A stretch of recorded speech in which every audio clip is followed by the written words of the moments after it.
আসসালামু আলাইকুম রহমতুল্লাহি ওয়া বারাকাতুহু। মূর্খের এই মুক্ত মঞ্চে আপনাদেরকে স্বাগতম। ভাই, আমি রাজনীতি বুঝি না, রাজনীতি করি না, রাজনীতির রয়ের ফোঁটাটাও বুঝি না।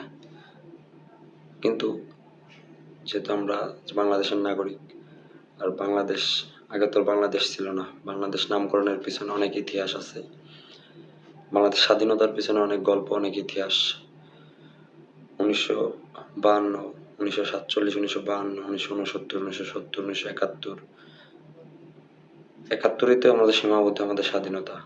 তো এর পেছনে যাদের যতটুকু অবদান আছে, যেসব মুক্তিযোদ্ধারা সক্রিয়ভাবে যুদ্ধ করছে, এবং বঙ্গবন্ধু শেখ মুজিবুর রহমানের 7ই মার্চের ভাষণে সবাই যদি প্রস্তুত নিয়ে থাকে, সেটা ওনার অনেক বড় অবদান। এবং সক্রিয়ভাবে যারা যুদ্ধ করছে ওনাদেরকে, এসব শহীদদের প্রতি অনেক শ্রদ্ধা আমাদের, এবং যারা বেঁচে আছে তাদের প্রতি আমাদের শ্রদ্ধা। সব মুক্তিযোদ্ধাদের অনেক অবদান, এবং যারা সশস্ত্রভাবে যুদ্ধ করছে, যেমন ধরেন লেফটেন্যান্ট কর্নেল যারা ছিল, বা 7 জন বীরশ্রেষ্ঠ, এবং জিয়াউর রহমান, এবং বঙ্গবীর কাদের সিদ্দিকী, এবং যেসব বীরাঙ্গনারা ছিল, ওনাদের সবারই প্রত্যেকের এই দেশের স্বাধীনতার পেছনে অনেক অবদান। ওনাদের যে অবদান এইটারে তুলে ধরাই এটা একটা ইতিহাস। তো আপনি যে দল করেন, যে দলই করেন, বা যেখানেই থাকেন, এই যেমন ধরেন এতদিন আপনারা জানিয়ে আসছেন স্বাধীনতার ঘোষক শেখ মুজিবুর রহমান, অনেক তর্ক বিতর্ক ছিল।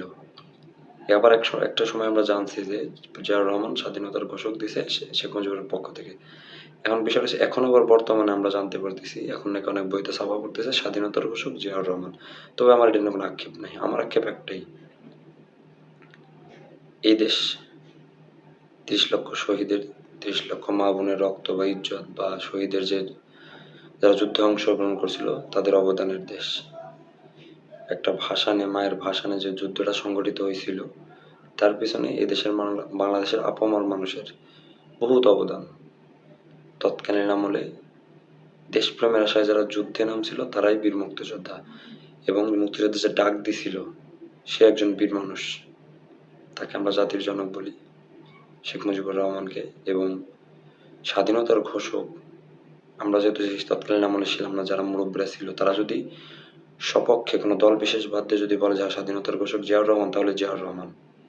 এবং জিয়াউর রহমান সেক্টর কমান্ডার, যতটুকু জানি ওনার যে মর্যাদা ওনার সেটা দিতে হবে। এবং 7 জন বীরশ্রেষ্ঠ, বা যারা যুদ্ধ করছে দেশের ইতিহাসে, যারা অবদান রাখছে, এনাদের সঠিক মর্যাদা দিতে হবে। আপনি যে দল করেন কোনো দুঃখ নেই, আপনি বিএনপি করেন, আওয়ামী লীগ করেন, জামাত করেন, জাতীয় পার্টি করেন, যে দল করেন কোনো দুঃখ নেই। কিন্তু স্বাধীনতা এবং বাংলাদেশের দেশ তৈরির যে ইতিহাস, দেশের যে ইতিহাস, সঠিকভাবে এই দেশটা তুলে ধরতে হবে। সে যে দল করুক, সে হিন্দু হোক, বৌদ্ধ হোক, মুসলিম হোক, খ্রিস্টান হোক, বিএনপি করুক, আওয়ামী লীগ করুক, নাস্তিক হোক, যদি দেশের ইতিহাস তুলে দিতে এনাদেরকে রাখতে হবে। নাস্তিক যে তার সাজা হবে স্বাভাবিক, কিন্তু তার যদি অবদান থাকে দেশের প্রতি, তার ইতিহাস তুলে ধরতে হবে। ইতিহাস সঠিকভাবে তার অবদান রাখতে হবে। ইতিহাস নিয়ে নাশকতা সৃষ্টি করা যাবে না। আমি 5 বছর পর এই অমুক অমুক এটা করছে, 5 বছর পরে বা 10 বছর পরে আমার ছেলে বা আমার মুরব্বী বা আগামী প্রজন্ম যে বাচ্চারা আছে, আগামী প্রজন্ম এসে ওরা পড়বো অন্য একটা। এটা ইতিহাস বিকৃতি করা।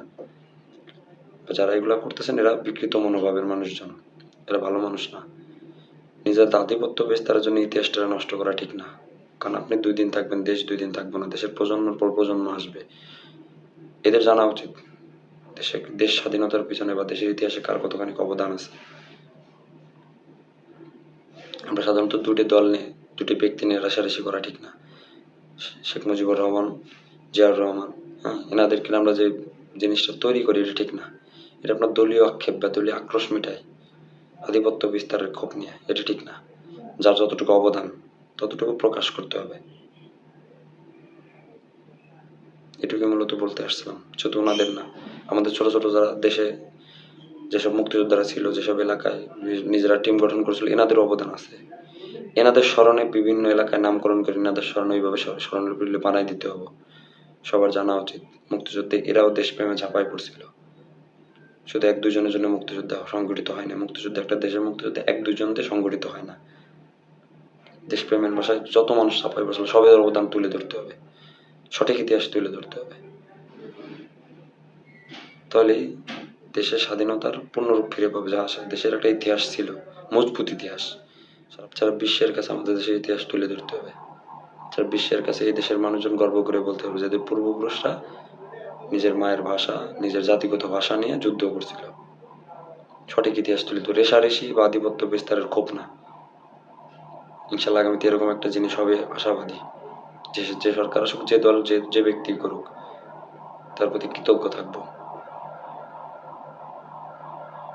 সঠিক ইতিহাস তুলে ধরেন, দেশের মানুষ এবং আগামী প্রজন্মের সঠিক কিছু জানার সুযোগ করে দিন। আল্লাহ হাফেজ।